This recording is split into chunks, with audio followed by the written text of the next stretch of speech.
Apa beza tarif dan juga cukai? Ramai hari ini orang masih keliru lagi apa beza di antara tarif dan juga cukai, memandangkan sekarang orang tengah kepoh tentang tarif.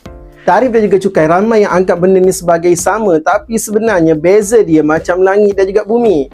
Secara ringkasnya, cukai ialah bayaran yang kerajaan kenakan kepada rakyat atau syarikat dalam sesebuah negara. Contohnya cukai pendapatan, cukai jualan, cukai pintu. Manakala tarif pula ialah cukai yang dikenakan ke atas barangan import. Ia dikenakan bila barang masuk sempadan negara. Tarif digunakan untuk kawal pasaran dalam negara, lindungi industri tempatan dan sebagai tekanan ekonomi kepada negara luar. Contohnya, kalau negara A kenakan tarif yang tinggi ke atas produk negara B, produk tu jadi mahal dan kurang bersaing.